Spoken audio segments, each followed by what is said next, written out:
What's up, everybody? It's the Tabletop Tyrant, and today we're going to be talking about the Tomb Kings lore. The Tomb Kings were a society of man that flourished in the southern part of the Old World, in a land called Nehekara. During the height of their rule, men would still be considered barbarians, and still ununified due to Sigmar not being born. The story of the Tomb Kings is vast and arduous, and too long to be compiled into an introduction video, so I will give the basic overview. Nehekara was a land that was filled with beauty and splendor, held up by a mighty people. One of these people bore the name of Settra. During a time of great strife and drought, it is said that Settra rekindled the Nehekaran people with their gods, at the expense, however, of sacrificing his own children. It is said that once this act was done, the river Styx overflowed and the drought was no more. After Settra achieved this, he was dubbed the living embodiment of a god. Now with the first problem cleared, that of drought, Settra would have to take to solving the problem of strife. He would unify his people, brutally, kick out any race that was lollygagging around in his land, such as lizardmen and greenskins, and after the end of all this war and conquest, there would be but one fight that Settra could not win, that of time.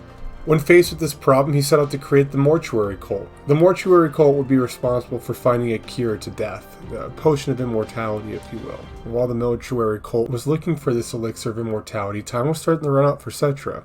On his deathbed, the mortuary cult promised Settra that they knew a way to keep a man's soul from leaving his body, and that they could preserve his body until they could find the cure to death itself. Settra, angry, had no other choice but to die, with a curse upon his lips to the mortuary cult for failing him. A giant pyramid would be erected in his name, and all his subjects were to be martyred and mummified, waiting to serve Settra when he rose again. The mortuary cult, now free of Settra's ire, would go on to exploit their status and repeat this process to every king after Settra. However, no pyramid was to be greater than that of Settra's. After a while, the mortuary cult would take the oldest child of every reigning family, and that second oldest would go on to reign as king. This worked out well and fine until a very disgruntled person was introduced to the ranks of the mortuary cult, by the name of Nagash. Nagash would excel in his skills and in time capture a group of dark elves, stealing their art of magic and turning it into his own. After a while, Nagash would become upset not being king of Nehekara and would kill his brother and take the throne. Nagash would be outcasted and would go on to fight in a series of wars against the Nehekaran people, eventually raising the dead and creating vampires. At the end of his final showdown, Nagash would create an incantation to kill the entire world and allow him to enslave it for himself. However, his plans would be foiled by the Skaven. They did not want the world to die, and they actually showed up to do the right thing for once, probably out of self-righteousness, but they enlisted the help of Alcatazar, the current leader of the Nehekaran people. They gave Alcatazar a warp-forged blade and instructed him to thrust it in the Nagash. And Alcatazar would do just that in the middle of his incantation, causing a magical feedback that would kill everything in the entire land of Nehekara. The vegetation, the river, and unfortunately, the people. This is where we pick up with the Tomb Kings today.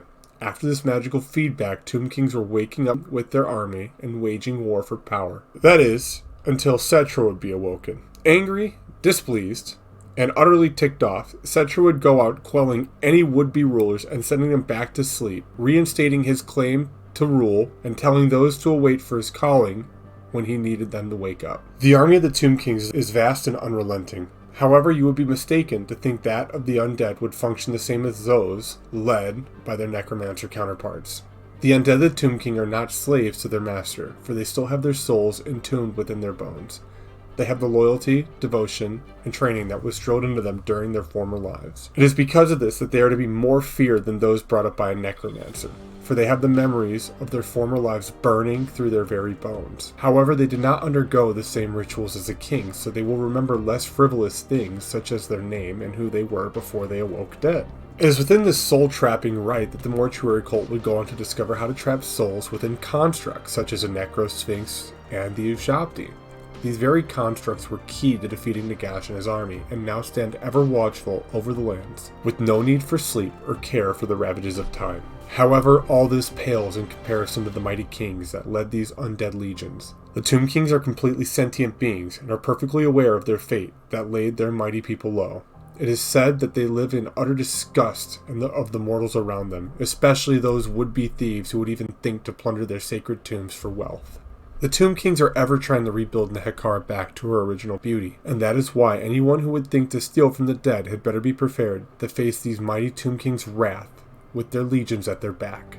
they will hunt you down to the end of the earth just to reclaim what is rightfully theirs. It is with one of these thieves that I believe we will pick up with the Tomb Kings in the Old World. For in the year of 1248 Imperial Calendar, Count Otto van Leopold's prized antiquity collection would be unsealed and put on display for the world over to come see. This display could be found in the Altdorf Museum and would include the priceless golden death mask of Carnut. Sensing the presence of these artifacts, a dozen Tomb Kings would awaken from their slumber, and together would lead their combined armies into the heart of the Empire to retrieve it. That is it with today's lore video. I know it's brief, however it's only an introduction to a fun and honestly a great faction.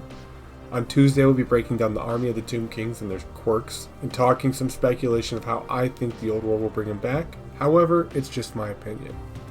Until next time, I look forward to seeing you. Have a wonderful weekend. Peace.